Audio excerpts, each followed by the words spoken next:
வணக்கம், நான் உங்கள் chef Deena. Welcome back to chef Deena's kitchen. இன்றைக்கி நம்ம சேனலில் பார்க்க போகிற ப்ரிப்பரேஷனும் ஒரு ரைஸ் ப்ரிப்பரேஷனாக பார்க்க போகிறோம். பர்டிகுலராக இந்த ப்ரிப்பரேஷன் எல்லாருக்கும் ரொம்ப பிடிக்கும். இந்த ப்ரிப்பரேஷன் பேர் என்னன்னா வாங்கி பாத். வாங்கி பாத்னா கத்திரிக்காய் இருக்குது பார்த்திங்களா, அந்த கத்திரிக்காயில் ஒரு ஸ்பெஷலான ஒரு மசாலா பவுடர் ரெடி பண்ணியிருக்கோம். அந்த பவுடரும் அந்த ரைஸ் எல்லாத்தையும் போட்டு டாஸ் பண்ணி எப்படி பண்ணுறது தான் இந்த வாங்கி பாத் ப்ரிப்பரேஷன். இந்த வாங்கி பாத் ப்ரிப்பரேஷன் பண்ணும்போது ரெண்டு விதமாக பண்ணுவாங்க. ஒன்று வந்து டேரெக்டாக தம்மும் போடலாம், அதே டைமில் ரைஸ் வெடித்த ரைஸை வந்து டாஸ் பண்ணலாம். நான் பண்ணியிருக்க மெத்தட் என்னன்னா, இந்த ரைஸ் பாயில் பண்ண ரைஸும் இந்த ரெடி பண்ணி வச்சுருக்க மசாலா பவுடரும் ரெண்டுத்தையும் போட்டு எப்படி டாஸ் பண்ணியிருக்குன்னு சொல்லி உங்களுக்கு சேனல் மூலிமா சொல்லி கொடுத்துருக்கேன். கண்டிப்பாக ட்ரை பண்ணி பாருங்கள். நிறைய பேருக்கு வந்து நிறைய விதமாக ரைஸ் சாப்பிட்டுருப்பீங்க. ஆனால் இன்றைக்கி இந்த ப்ரிப்பரேஷன் கண்டிப்பாக நீங்கள் ட்ரை பண்ணி பாருங்கள், ரொம்ப சூப்பராக இருக்கும். அதாவது ஒன் பாட் ரைஸ் சொல்லுவாங்கள்ல, கத்திரிக்காய் வெஜிடபிள்ஸ் இதெல்லாம் எல்லாத்தையும் ஒன்றா போட்டு வேக வச்சு அப்படியே சாப்பிட்டா ரொம்ப நல்லாயிருக்கும். வேலையை மிச்சம் சொல்லுவாங்க. கண்டிப்பாக ஒரு சூப்பரான ப்ரிப்பரேஷன் சொல்லி கொடுத்துருக்கேன், நீங்கள் ட்ரை பண்ணுவீங்க. இப்போது அந்த ப்ரிப்பரேஷன் தேவையான பொருட்கள் பார்த்தலாமா? இந்த ப்ரிப்பரேஷன் தேவையான பொருட்கள்: கத்திரிக்காய் 5லேருந்து 6 நம்பர், பாயில்ட் ரைஸ் 1 கப்பு, அதாவது புழுங்கல் அரிசி, கரம் மசாலா தேவையான அளவு, முழு தனியா 3/4 டேபிள் ஸ்பூன், சீரகம் 1/4 டீஸ்பூன், கடலைப்பருப்பு 1 டேபிள் ஸ்பூன், உளுத்தப்பருப்பு 1 டேபிள் ஸ்பூன், காஞ்ச மிளகாய் 10லேருந்து 12 number, desiccated coconut 2 table spoon, கருவேப்பிலை தேவையான அளவு, கசகசா 1 டீஸ்பூன், வெள்ளை எள்ளு 3/4 டீஸ்பூன், கடுகு தாளிப்புக்கு ஏற்ற தேவையான அளவு, மஞ்சத்தூள் 1/4 டீஸ்பூன், சில்லி பவுடர் 1 டீஸ்பூன், வேர்க்கடலை 1 டேபிள் ஸ்பூன், முந்திரி பருப்பு 1 டேபிள் ஸ்பூன், புளி 1 லெமன் சைஸ், மிளகு 1/2 டீஸ்பூன், வெல்லம் 3/4 டீஸ்பூன், பெருங்காயம் தேவையான அளவு, உப்பு தேவையான அளவு, எண்ணெய் 4 டேபிள் ஸ்பூன், கொத்தமல்லி 1 கைப்பிடி. இதாங்க இந்த ப்ரிப்பரேஷன் தேவையான பொருட்கள். ஃபஸ்ட்டு நம்ம என்ன பண்ண போகிறோம்னா, நம்ம கிட்ட இருக்க ஸ்பைஸ் எல்லாத்தையும் வறுத்து பவுடர் பண்ண போகிறோம். அதனால் இந்த மண்சட்டியில் கொஞ்சம் எண்ணெய் போட்டிருக்கேன். அதுக்கு பிறகு காஞ்ச மிளகாய், முழு கரம் மசாலா, பட்டை, லவங்கம், ஏலக்காய், பிரிஞ்சலை, முழு தனியா, கடலைப்பருப்பு. இப்போது கடலைப்பருப்பும் உளுத்தம் பருப்பும் யூஸ் பண்ணுறோம். ரெண்டுமே ஈக்குவல் குவான்டிட்டி இருக்கணும். காஞ்ச மிளகா உங்களுக்கு காரத்துக்கு ஏற்ற மாதிரி நீங்கள் யூஸ் பண்ணிக்கலாம். இதுக்கு பிறகு சீரகம் போட்டிருக்கோம், மிளகு,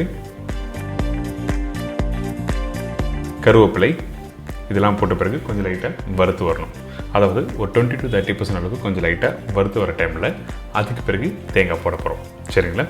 எல்லாமே நீங்கள் நல்லா வறுத்த பிறகு தேங்காய் போடக்கூடாது.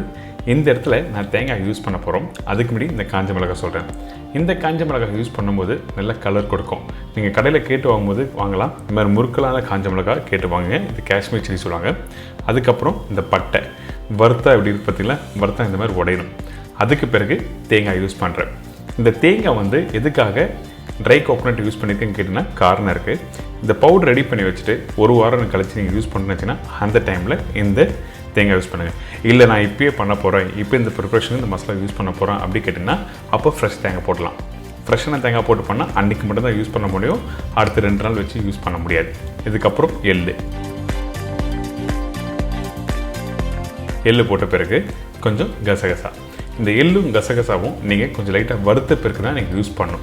நீங்கள் எடுத்த உடனே ஸ்டார்டிங்கே நீங்கள் போட்டிங்கன்னா கசகசா வறுக்க கசப்பு தன்மை எடுத்து கொடுக்கும். அதனால தான் கொஞ்சம் தேங்காயெலாம் லைட்டாக வறுத்து வர டைமில் இந்த எள்ளும் கசகசா லாஸ்ட்டாக போட்டு மிக்ஸ் பண்ணி எடுத்திங்கன்னா இந்த மாதிரி கரெக்டாக வந்திருக்கும். ஸ்லோ ஃப்ளேமில் எல்லாத்தையும் நல்லா வறுத்து எடுத்துருங்க. கையில் எடுத்தாலே உங்களுக்கு க்ரஷ் ஆகணும், அந்த மாதிரி வந்திருக்கணும். இப்போ ரெடியாச்சு. இது அப்படியே இன்னொரு பவுலில் மாற்றுறோம். சூடு ஆறின பிறகு மிக்சியில் போட்டு பவுடர் பண்ணி எடுத்திங்கன்னா இந்த மாதிரி இருக்கும். அதே டைமில் இந்த பவுடர் வந்து ஃபைன் பவுடர் ஆகாது. ஏங்கிட்டா இல்லை தேங்காய் கொஞ்சம் எண்ணெய்லாம் இருக்குது பார்த்தீங்களா, அதனால் ஒரு 90% அளவுக்கு பவுடர் ரெடியாக இருக்கும். ரெடியான பிறகு இந்த பவுடரை டைட்டான ஜாரில் போட்டு வச்சுன்னா உங்களுக்கு வந்து நீங்கள் எப்போலாம் வீட்டில் இந்த ரைஸ் ப்ரிப்பரேஷன் பண்ணிக்கலாம் அந்த டைமில் யூஸ் பண்ணலாம். இதுக்கு பிறகு இன்னொரு மண்சட்டியில் கொஞ்சம் எண்ணெய் போட்டிருக்கேன். இந்த எண்ணெய் எதுக்காக யூஸ் பண்ணோன்னா, இப்போ கத்திரிக்காவை இதில் தாளிப்பு போட்டு வதக்கி ப்ரிப்பரேஷன் ஸ்டார்ட் பண்ணுறோம். இப்போது கொஞ்சம் கடுகு போட்டிருக்கோம். கடுகு நல்லா பொரிஞ்சு வரணும். வந்த பிறகு சீரகம் தாளிப்பு. இது பேசிக்கான ஸ்டைலில் தான் பண்ணுறோம். ரொம்ப நல்லாயிருக்கும். எல்லாருக்கும் பிடிச்ச ப்ரிப்பரேஷன், கண்டிப்பாக ட்ரை பண்ணி பாருங்கள். இப்போ கடுகு சீரகம் போட்டாச்சுல, இதுக்கப்புறம் கடலைப்பருப்பு தாளிப்புக்கு. இந்த ப்ரிப்பரேஷனை 2 விதமாக பண்ணுவாங்க. அதாவது ஒன்று வந்து ரைஸ் வெடித்து டாஸ் பண்ணுவாங்க, அப்படிலாம் டேரெக்டாக தம் போடுவாங்க. நான் இன்றைக்கி பண்ணுறது ரைஸ் வந்து டேரெக்டாக வெடித்து இதில் டாஸ் பண்ணுறேன். இப்போ கடலைப்பருப்பு போட்டோம் பார்த்தீங்களா, அதுக்கு பிறகு உளுத்தம் பருப்பு போட்டிருக்கேன், முந்திரி பருப்பு, வேர்க்கடலை, பச்சை கருவேப்பிலை, இதெல்லாம் போட்டு லைட்டாக வதங்கி வர்றோம். வந்த பிறகு நம்ம என்ன பண்ணுறோம்னா கொஞ்சம் லைட்டாக மஞ்சத்தூள் போடுறோம். முக்கியமாக கவனிக்க வேண்டியதுன்னா அந்த கடலைப்பருப்பு உளுத்தம் பருப்புலாம் ஸ்லோ ஃப்ளேமில் வறுத்து முடிச்ச பிறகு தான் அடுத்த ஸ்டேஜ் பண்ணணும். சரிங்களா? காஷ்மீரி சில்லி பவுடர் யூஸ் பண்ணியிருக்கேன். இந்த காஷ்மீரி சில்லி பவுடர் போட்ட பிறகு கத்திரிக்காவை நீட்டாக கட் பண்ணி வச்சுருக்கோம் பார்த்தீங்களா, அந்த கத்திரிக்காய் லைட்டாக இந்த மாதிரி வதக்கிடுங்க.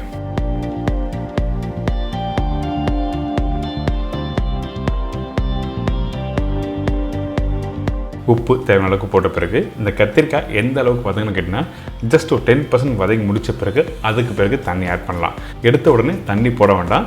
ஏன் கேட்டிங்கன்னா அந்த தாளிப்பு அந்த கத்திரிக்காயோட மிக்ஸ் பண்ணால் உங்களுக்கு அந்த ஃப்ளேவர் அண்ட் டேஸ்ட்லாம் கொடுக்கும். ஸோ இப்போ தண்ணி ஆட் பண்ணியிருக்கேன். இந்த இடத்துல இந்த கத்திரிக்காய் நல்லா வெந்து வரும். அதாவது வெல்டன் பண்ணக்கூடாது. ஒரு 60% அளவுக்கு நல்லா வெந்து வர டைமில் அதுக்கு பிறகு புளி ஆட் பண்ணணும். நல்லா கவனத்தில் வச்சுக்கோங்க. தாளிப்பு போட்ட உடனே தண்ணி போடக்கூடாது. அதே டைமில் இந்த கத்திரிக்காய் 60% வெந்து வந்த பிறகு கரைச்சி வச்சுருக்க புளி போடுறோம். இந்த புளி நல்லா கெட்டியான புளி போடுங்க. அப்போ தான் சீக்கிரமாக நல்லா வெந்து வரும். நிறைய பேர் புளி கரைக்கும் போது என்ன பண்ணுவாங்க, நிறைய தண்ணி போட்டு நல்லா மிக்ஸ் பண்ணிவிட்டு அதுக்கப்புறம் குக் பண்ணுவாங்க. ஆனால் குக் பண்ணால் கூட ஒரு ஸ்டேஜுக்கு மேலே அந்த டெக்ஸ்சர் டேஸ்ட் எல்லாம் மாறும். அதனால தான் கொஞ்சமாக திக்காக புளி தண்ணியை கரைச்சி அதுக்கப்புறம் இதில் ஆட் பண்ணுங்க. கொஞ்சம் கொத்தமல்லி போட்டு நல்லா குக் பண்ணுறோம். குக் பண்ணி எடுத்திங்கன்னா இந்த மாதிரி கத்திரிக்காய் நல்லா வெந்திருக்கும். அதுக்கு பிறகு நம்ம என்ன பண்ணுறோம்னா வேக வச்ச சாதத்தை இதில் ஆட் பண்ணுறோம். நான் யூஸ் பண்ணுறது பொன்னி அரிசி தான். அதாவது பொன்னி வேக வச்ச பாயில்ட் ரைஸ் தான் இதில் போட்டிருக்கேன். போட்ட பிறகு நம்ம என்ன பண்ணுறோன்னா ஏற்கனவே ரெடி பண்ணி வச்சுருக்கேன் அந்த பவுடர் இதில் போடுறோம். எடுத்த உடனே அதிகமான பவுடர் வேண்டாம். தேவையான அளவுக்கு நீங்கள் போட்டு மிக்ஸ் பண்ணிவிட்டு உங்களுக்கு தேவைன்னா அப்பப்போ போட்டு மிக்ஸ் பண்ணிக்கலாம். இப்போ பவுடர் போட்டிருக்குன்னா கொஞ்சம் கொத்தமல்லியும் போடுறோம். அதுக்கப்புறம் வெல்லம் போட்டிருக்கேன். இந்த வெல்லம் எதுக்காக யூஸ் பண்ணுறேன் கேட்டிங்கன்னா நம்ம ஸ்பைஸியான ப்ரிப்பரேஷன் கூட கொஞ்சம் லைட்டாக வெல்லம் போட்டு நீங்கள் மிக்ஸ் பண்ணி சாப்பிட்டு பாருங்கள். அந்தளவுக்கு சூப்பராக இருக்கும். திருப்பி கொஞ்சம் லைட்டாக உப்பு போட்டிருக்கேன். போட்டு நல்லா மெதுவாக மிக்ஸ் பண்ணுங்கள். மிக்ஸ் பண்ணி முடித்த பிறகு திருப்பி பத்தலையா அந்த டைமில் இந்த ரெடி பண்ணி வச்சுருக்க இந்த வாங்கி பாத் மசாலாவை இதில் போடுங்க. ஒரு சூப்பரான ப்ரிப்பரேஷன், நல்லா ஸ்பைஸியாக ஒரு காரசாரமாக இருக்கும். அதே டைமில் அந்த புளியெலாம் போட்டிருக்கோம். எல்லாருக்கும் ரொம்ப பிடிக்கும்னு நினைக்கிறேன். நிறைய பேர் வீட்டில் வந்து தேங்காய் சாதம், புளி சாதம், அதுக்கப்புறம் லெமன் சாதம், தயிர் சாதம் சாப்பிடுங்களா. அந்த டைமில் நீங்கள் ஒரு காய்கறியோட சாப்பிட்ணுன்னு வச்சுன்னா அந்த டைமில் இந்த மாதிரி ஒரு கர்நாடகா ப்ரிப்பரேஷன் உங்களுக்கு சொல்லி கொடுத்துருக்கேன். சாப்பிட்டு பார்த்து என்ஜாய் பண்ணுங்கள்.